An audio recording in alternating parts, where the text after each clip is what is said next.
안녕하세요. 안전한 투자로 편안한 노후 준비 중경투 TV입니다.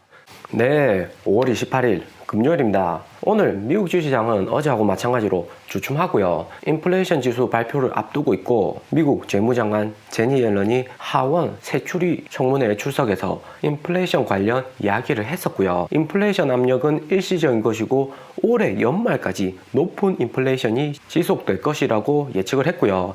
52일 코인 폭락할 때 기존의 중경투TV 구독자님들은 현금화를 일찍 잘해서 큰 손실 없었다고 생각됩니다. 12일 인플레이션율 4.2% 나오고 금리 인상 테이퍼링 공포가 시장에 만연하기 때문에 주식이나 코인 모두 급락을 했고요. 이 인플레이션율이 연말까지는 지속될 것이고 4월에 인플레이션율 4.2% 나온 것은 경제와 관련된 여러 특별한 요인들의 결과이다. 경제가 다시 살아난다면 인플레이션율 이렇게까지는 더 오르진 않을 것이다 얘기를 합니다. 그러니까 코로나로 하락했던 항공권이나 호텔 객실 가격들이 재상승하면서 단기에 인플레이션이 오른 거다 하는 거죠. 한국은행 한은도 올해 금리 인상할 수 있다고 이야기를 했고요. 미국 연준하고 똑같은 말이죠. 경제지표, 고용률, 인플레이션율 보면서 시장 상황에 맞춰서 금리 올린다는 거고요. 미국은 금리 인상보다는 우선적으로 테이퍼링을 통해서 시장의 유동성을 먼저 줄이고 한국이나 브릭스 국가들은 금리 먼저 올려야지 환율이나 외국 자본들이 미국으로 빠지는 것을 막을 수 있죠. 항상 상승장에서는 여기 있는 지표나 금리 조금 오르는 이 정도 수준은 그냥 보고 넘기지만 요즘 같은 코인도 대폭락이 오고 주춤할 때는 거시경제 안 보고 1분봉, 5분봉만 보고 코인 트레이딩 하면 큰일 납니다. 핵심 PCE 분기 증가율도 발표되었는데 컨센서스 2.3% 상회에서 2.5%, 일반 PCE도 3.7%, 0.2% 컨센서스보다 높게 나왔죠. PCE는 미국에서 개인 기관들이 모두 지출한 내역을 바탕으로 한 물가 지수이고요. 에너지 식품 제어하면 핵심 PCE 수치인데 이 핵심 PCE를 최근 들어서 연준에서 주시하고 있습니다. 통계적 일관성이 높다고 평가하고요. 그래도 CPI가 종합 물가 지표라서 주식이나 코인에는 직접적으로 더 크게 다가오고요. 오늘 밤 9시 30분에 미국 시간으로 오후 12시 30분이죠. 개인 소득 지표하고 지출 지표 발표되니까 코인 변동성 주의하시고요. 중고수분들은 다음 주까지도 이어질 수 있는 이 변동성장에서 매수 매도 타이밍 잘 잡으시고요. 옐런이 특별히 금리 올린다 테이퍼링 한다는 무리한 발언은 없었기 때문에 S&P 다우, 나스닥, 러셀까지 크게 반전은 없었습니다. 대신에 코인 시장하고 마찬가지로 거래량이 뚝 떨어졌죠. 글로벌 코인 거래소나 업비트 거래량 보면 요즘 썰렁합니다. 이제 개인 투자자들도 이번 폭락장 다시 경험하고 똑똑하죠. 물타기, 세력들 꼬시기가 잘 안 통하죠. 2018년 같았으면 그래도 주구장창 다시 거대 반등 올 거다 이렇게 생각한 투자자들 하락장에서 손절 타이밍 놓치고 대출로 기관들 물량 다 받아먹으면서 리스크를 더 키웠겠죠. 리스크 너무 컸습니다. 코인 투자도 이렇게 거래소 거래량 보면서 스탑할 때는 스탑 딱 멈출 줄 알아야 되고요. 이런 장에서는 물타기나 추가 매수 하면 안 됩니다. 괜히 끝물에 들어갔다가 몇 가지 급등주 올라타고 현금 바로 삭제되죠. 지금 현금 보전을 잘 해두고 테이퍼링 한다고 이후에 이야기 나올 때 자산 가치가 급락하니까 그때 중경투TV하고 저점 잘 찾아 들어가서 싸게 주춤하면 편안하게 낮은 평단으로 장기로 코인 들고 갈 수 있는 거고요. 그러니까 장기 투자하시는 분들은 도지나 이더리움 클래시 이 가격에 살 필요가 없죠. 그리고 테이퍼링 7, 8월에 진짜 하냐고 댓글로 질문 많이 주시던데 8월에 즉시 테이퍼링 하는 게 아니라 연준 파월 의장이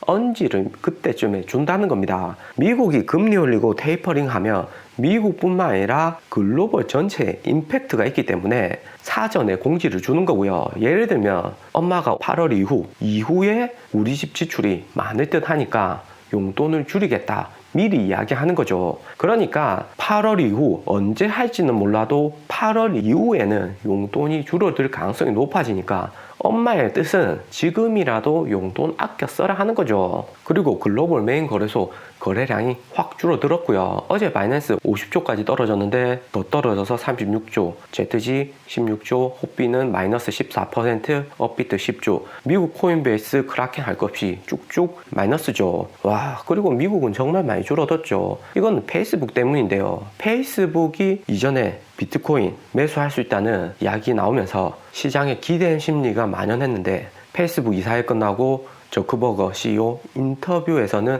비트코인 관련해서 큰 이야기는 없었고요. 비트코인 쿨하다, 발전 가능성이 높다, 이 정도로 일단락했습니다. 이사회 전에는 개인 트윗에서 염소 사진 올리면서 기대감 많이 키웠죠. 하지만 그 기대감이 작아지니까 크라켄, 코인베이스 거래량도 뚝 떨어진 거고요. 이전 영상에도 이야기했듯이 저크버그 페이스북 지분 13%이고 일론 머스크처럼 20% 넘게 지분을 보유한 게 아니기 때문에 경영에 있어서는 자유도가 많이 낮습니다. 또 무엇보다 트럼프하고 트럼프 지지자들 메인으로 활동하던 곳이 페이스북이기 때문에 한국처럼 정권 바뀌니까 민주당 바이든 정권의 메인 타겟이 되었죠. 바이든이 대통령 되기까지 페이스북 때문에 정말 고생이 많았고요. 바이든 대통령 당선되고 옐런이나 미국 상원 의원들이 비트코인 친환경 채굴이 아니라서 안 된다 이야기했듯이 페이스북이 단기에 비트코인을 구매하는 것은 무리가 크고요. 또 2, 3월 코인 잘 나갈 때 테슬라처럼 매수한다고 이야기한 것도 아니고 대폭 나고 코인 민심 흉흉한데 이제 와서 매수하는 것은 정말 무리수죠.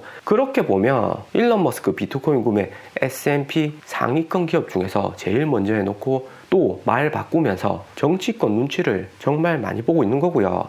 일론 머스크의 테슬라나 스페이스X 사업 규모는 단기에 확 커지고 잘하고는 있지만 현재 테슬라 1분기 어닝에서 보더라도 바이든 정부의 전기차 크레딧 아니면 적자 나올 수 있는 형국이니까 일론 머스크도 눈치껏 행동해야 되죠. 바이든도 일론 머스크 비트코인, 도지코인 이야기 나오고 화나가지고 테슬라 공장 말고 포드 전기차 생산 공장을 찾아서 친환경 차량을 운운했고요. 바이든 대통령이 현재 내임도 온 것도 아니고 대통령 임기 중에서 가장 힘이 센 정권 초기인데 페이스북이나 테슬라, S&P 기업들 눈치껏 행동하는 거죠.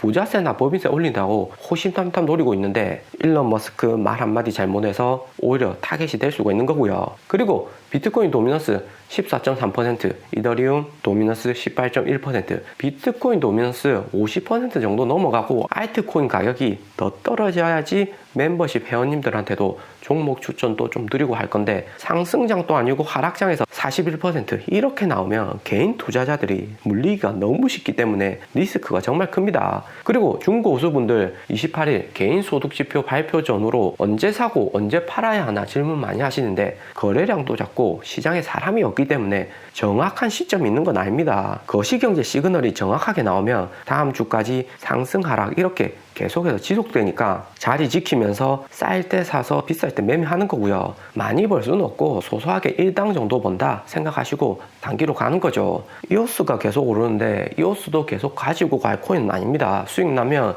유니스왑하고 마찬가지로 팔아야 하고요. 네오 퀀텀 중국계 코인들도 조금 올랐네요. 현재 중국은 2022년 베이징 동계올림픽 할 때 CBDC 디지털 화폐 글로벌에 선보일 거라고 중국 내 코인 채굴 업체 단속을 강화하고 중국계 코인 회사들도 중국 주변국으로 많이 빠지고 있죠. 중국이 글로벌에서 가장 먼저 CBDC를 할 수밖에 없는 게 중국 여행 한번 가보시면 중국에서는 거지도 현금 안 받습니다. QR코드로 동양을 하고요. 한국에서도 해외 토픽으로 뉴스 나왔죠. 한국이 비디오 테이프에서 DVD로 갔다가 인터넷 유튜브로 옮겨왔지만 중국은 경제가 한국보다 늦게 발전이 되었기 때문에 비디오를 안 거치고 바로 DVD로 간 케이스하고 비슷한 겁니다. 중국이 신용카드 안 거치고 바로 모바일 결제로 왔기 때문에 한국이 비디오하고 DVD 공존할 때 중국은 바로 QR코드가 통용이 된 거고요. 마윈, 알리바바, 알리페이, 마와텅, 텐센트, 위챗페이가 중국 모바일 메인 결제 플랫폼입니다. 14억 인구의 절반 이상이 사용한다 보시면 되고요. 10대부터 50대까지 도시에 살면서 소득이 높은 사람은 99% 사용한다 보면 됩니다. 거지까지 QR코드로 동양할 정도면 말 다 한 거죠. 작년에 알리페이 모기업 엔트그룹이 300조 역대급 상장하고 페이팔처럼 알리페이에 비트코인, 리플, 도지코인 거래가 가능하게 해주면 바로 비트코인 1억 가고 도지코인 화성 가는 건데 중국 정부가 마인하고 엔트그룹 우선적으로 제재하면서 그렇게까지는 못 올랐고요. 마윈 실종설 또 돌아다니면서 알리바바 주식도 많이 떨어졌죠. 그래도 현재 중국은 코인 채굴업은 제재를 하지만 코인의 자산적인 가치는 인정하기 때문에 인도처럼 코인을 몰수하고 그러진 않고요. 중국에서 코인이 활성화되는 것은 시간의 문제일 듯하고 CBDC 내년 동계올림픽 2월에 열리고 내년 2월쯤에는 크게 대세 상승이 올 수 있습니다. 그러니까 코인을 현재 비중 조절하라는 거지 다 팔지는 마시고요. 중국 코인 투자자들 다시 돌아오면 불장 재개되는 겁니다. 8월 테이퍼링 언급할 때쯤 코인 가격 떨어지면 그때 사가지고 2월에 팔면 좋겠죠. 그러니까 지금 당장은 사지 마시고요. 그렇다고 중국에서 코인 불장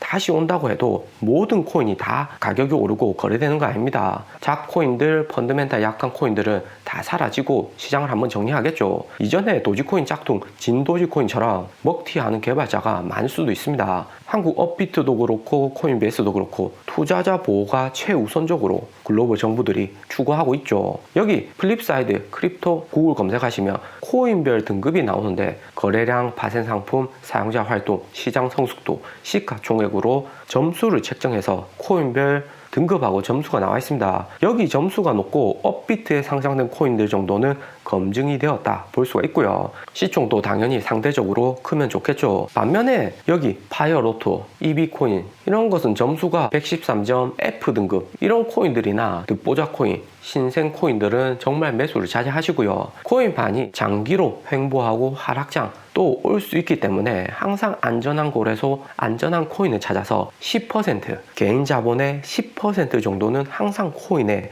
담아두고 홀딩 하시고요. 10% 정도 부담 안 될 정도만 코인 들고 계시면 빚볼날 그렇게 오래 걸리지 않았답니다. 한꺼번에 다 사지 마시고 쌓일 때 조금씩 분산해서 매수해 두시고요. 오늘 영상은 여기까지입니다. 투자에 도움 되셨으면 하고요. 영상이 좋았다면 구독과 좋아요 부탁드립니다. 감사합니다.